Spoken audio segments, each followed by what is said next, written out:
ಅಸ್ಸಲಾಮು ಅಲೈಕುಮ್. Hi ನನ್ನ sweet family, ಹೇಗಿದ್ದೀರಾ? ಅಲ್ಹಮ್ದುಲಿಲ್ಲ, ನಾನು ಚೆನ್ನಾಗಿದ್ದೀನಿ. ನೀವು ಚೆನ್ನಾಗಿದ್ದೀರಾ ಅಂತ ಅಂದ್ಕೊಳ್ತೀನಿ. ಯಾವಾಗಲೂ ಚೆನ್ನಾಗಿರಿ, ಖುಷಿಯಾಗಿರಿ.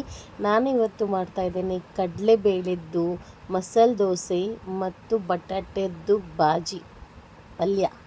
ಸೊ ನನ್ನ ವಿಡಿಯೋ ಇಷ್ಟ ಆದರೆ ಲೈಕ್ ಮಾಡಿ, ಸಬ್ಸ್ಕ್ರೈಬ್ ಮಾಡಿ, ಬೆಲ್ ಬಟನ್ ಒತ್ತಿ, ಶೇರ್ ಮಾಡಿ ಮತ್ತು ಒಳ್ಳೊಳ್ಳೆ ಪ್ರೀತಿಯಿಂದ ಕಮೆಂಟ್ ಹಾಕಿ. ಸೊ ನೋಡಿ, ನಾನು 2 ಕಪ್ಪು ಅಕ್ಕಿ, 1 ಕಪ್ಪು ಕಡಲೆಬೇಳೆ, 1/4 ಕಪ್ಪು ಉದ್ದಿನಬೇಳೆ, 1 ಚಮಚ ಮೆಂತೆ 6 ಗಂಟೆ ನೆನೆಸಿಟ್ಟಿದ್ದೇನೆ. ಇದು ಒಳ್ಳೆ ತೊಳೆದು ನಾನು ಗ್ರೈಂಡರ್ಗೆ ಹಾಕ್ತೇನೆ. ಸೊ ನೀವು ಯಾವ ಕಪ್ಪಲ್ಲಿ ಅಕ್ಕಿ ಹಾಕಿದ್ದೀರಾ ಅದೇ ಕಪ್ಪಲ್ಲಿ ಉದ್ದಿನಬೇಳೆ ಹಾಕಿ, ಕಡಲೆಬೇಳೆ. ನೋಡಿ, ನಾನು ಸ್ವಲ್ಪ ಬಾಯ್ಲ್ಡ್ ರೈಸ್ ಹಾಕ್ತಾ ಇದ್ದೇನೆ. ನೋಡಿ, ಇದು ಗ್ರೈಂಡರ್ಗೆ ಹಾಕಿದೆ. ಸ್ವಲ್ಪ ನೀರು ಹಾಕಿ ಗ್ರ್ಯಾಂಡ್ ಆಯಿತು, ತೆಗೆದಿದ್ದೇನೆ. ನೋಡಿ, ರಾತ್ರಿಗೆ ಇದು ಮಾಡಿ ಇಟ್ಟಿದ್ದೆ ನಾನು. ಎಂಥ ಸೋಡಾ ಗಿಡ ಎಂತ ಹಾಕಲಿಲ್ಲ, ಇಷ್ಟು ದಪ್ಪ ಮಾಡಿ ಮುಚ್ಚಿಕೊಂಡು ಇಟ್ಟಿದ್ದೆ ರಾತ್ರಿಗೆ.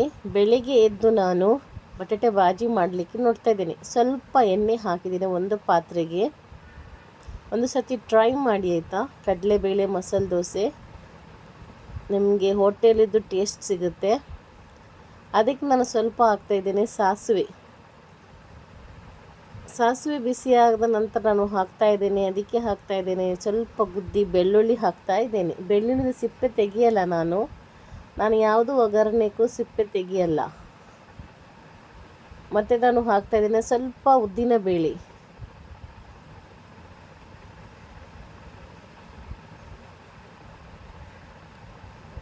ಸಾಸಿವೆ, ಉದ್ದಿನಬೇಳೆ, ಬೆಳ್ಳುಳ್ಳಿ ಹಾಕಿ ಮತ್ತು ಬೇಸೊಪ್ಪು ಹಾಕಿ, ನೀರುಳ್ಳಿ ಹಾಕಿ, ಟೊಮೆಟೊ ಹಾಕಿ, ಕಾಯಿ ಮೆಣಸು ಹಾಕ್ತೀನಿ. ಕಾಯಿ ಮೆಣಸು ದೊಡ್ಡ ಕಟ್ ಮಾಡಿದ್ದೀನಿ, ಯಾಕಂದರೆ ನನ್ನ ಸಿಸ್ಟರ್ ಮಗಳಿಗೆ ಕಾಯಿ ಮೆಣಸು ಬಾಯಲ್ಲಿದ್ದರೆ ತಿನ್ನಲ್ಲ ಅವಳು, ಅದಕ್ಕೋಸ್ಕರ. ಸ್ವಲ್ಪ ಹಳದಿ ಹುಡಿ ಹಾಕ್ತಾಯಿದ್ದೇನೆ ಮತ್ತು ಸ್ವಲ್ಪ ಉಪ್ಪು ಹಾಕಿ ಒಳ್ಳೆ ಮಿಕ್ಸ್ ಮಾಡಿ. ಬಟಾಟೆ ನಾನು ಕಟ್ ಮಾಡಿ ಇಟ್ಟಿದ್ದೇನೆ. ಬೇಕಾದರೆ ನೀವು ಬಾಯ್ಲ್ ಮಾಡಿ ಬೇಕಾದರೆ ಬಟಾಟೆ ಹಾಕ್ಬೋದು.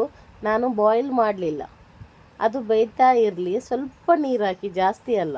ನೋಡಿ, ತುಪ್ಪ ತಗೊಂಡಿದ್ದೇನೆ, ಅದಕ್ಕೆ ಸ್ವಲ್ಪ ಮೆಣಸಿನ ಹುಡಿ ಮಿಕ್ಸ್ ಮಾಡಿ ಸೈಡಲ್ಲಿ ಇಡ್ತೇನೆ. ತುಪ್ಪಕ್ಕೆ ಮೆಣಸಿನ ಹುಡಿ. ನೋಡಿ, ನಂದು ಬೆಳಗ್ಗೆ ಎದ್ದು ನೋಡುವಾಗ ಹಿಟ್ಟು ಸ್ವಲ್ಪ ಮೇಲೆ ಬಂದಿದೆ, ಸ್ವಲ್ಪ ದಪ್ಪ ಇತ್ತು. ಸ್ವಲ್ಪ ನೀರು ಹಾಕಿ ನಾನು ಮಿಕ್ಸ್ ಮಾಡಿ ಕರೆಕ್ಟ್ ಆಗ್ತದೆ. ನೋಡಿ, ಬಟಾಟೆ ಬಾಜಿ ಬೆಂದಿತ್ತು. ಈಗ ನಾನು ತವ್ವ ಇಟ್ಟಿದ್ದೇನೆ. ತವಕ್ಕೆ ಹಾಕಿದ್ದೇನೆ ಸ್ವಲ್ಪ ಎಣ್ಣೆ ಮತ್ತು ಬಟ್ಟೆಯಲ್ಲಿ ಒರೆಸಿ ತೆಗ್ತೇನೆ ಎಣ್ಣೆ ಹಾಕಿ ಒಂದೇ ಸತಿ ಫಸ್ಟು ಮಾತ್ರ.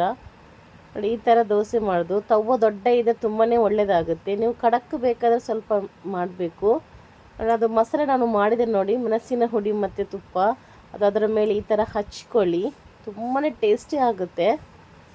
ತವದಲ್ಲಿ ಅಂಟ್ಕೊಳ್ಳೋದಿಲ್ಲ ನೋಡಿ. ನನ್ನದು ಆಚೆ ಈಚೆ ಹೋಗ್ತಾ ಉಂಟು ದೋಸೆ. ಸೊ ಅದರ ಮಧ್ಯೆ ನಾನು ಬಟಾಟೆ ಬಾಜಿ ಹಾಕ್ತೇನೆ. ಖಡಕ್ ಬೇಕಾದರೆ ಖಡಕ್ ಆಗುತ್ತೆ, ಸ್ಮೂತ್ ಬೇಕಾದರೆ ಬೇಗನೆ ತೆಗೀರಿ. ತುಂಬ ಟೇಸ್ಟಿ ಆಗುತ್ತೆ. ಮಸಾಲೆ ಜಾಸ್ತಿ ಬೇಕಾದರೆ ಸ್ವಲ್ಪ ಜಾಸ್ತಿ ಹಾಕ್ಕೊಳ್ಳಿ. ಅದು ತುಪ್ಪ, ಅದು ಮೆಣಸಿನ ಹುಡಿ, ಬಟಾಟೆ ಬಾಜಿ, ಆ ಕಡಲೆಬೇಳೆದ್ದು ತುಂಬಾ ಟೇಸ್ಟಿ ಆಗುತ್ತೆ. ಒಂದು ಸತಿ ಟ್ರೈ ಮಾಡಿ ಕಮೆಂಟ್ ಮಾಡಿ ಹೇಳಿ. ತವ ದೊಡ್ಡ ಇದ್ದರೆ ಇನ್ನೂ ತುಂಬ ಒಳ್ಳೆಯದು. ನನ್ನ ತವ ದೊಡ್ಡ ಇರಲಿಲ್ಲ,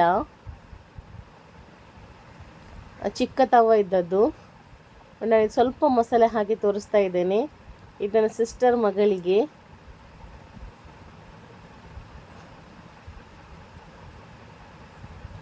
ತುಂಬಾ ಟೇಸ್ಟಿ ಆಗುತ್ತೆ. ನಿಮ್ಮದು ಟೇಸ್ಟ್ ಹೋಟೆಲ್ ಥರ ಮಸಾಲೆ ದೋಸೆ ಇರ್ತದೆ, ಅದೇ ಟೇಸ್ಟ್ ಕೊಡುತ್ತೆ. ಆದರೆ ಮಸಾಲೆ ದೋಸೆ ಚಿಕ್ಕದಾಯಿತು ನಂದು, ಯಾಕಂದರೆ ನನ್ನ ಹತ್ರ ತವ ದೊಡ್ಡ ಇಲ್ಲ. ದೊಡ್ಡ ತವ ಇದ್ದರೆ ತುಂಬಾ ಸೂಪರ್ ದೊಡ್ಡ ಮಸಾಲೆ ದೋಸೆ ಆಗಿ ಈ ಥರ ಮಾಡ್ಬೋದು. ಇತ್ತು ದೊಡ್ಡ ತವ, ಆದರೆ ಇದು ಹಾಳಾಗಿದೆ. ನೋಡಿ, ಕಡಕ್ಕಾಗಿ ಒಳ್ಳೆಯದಾಗುತ್ತೆ, ಟೇಸ್ಟಿ ಆಗುತ್ತೆ.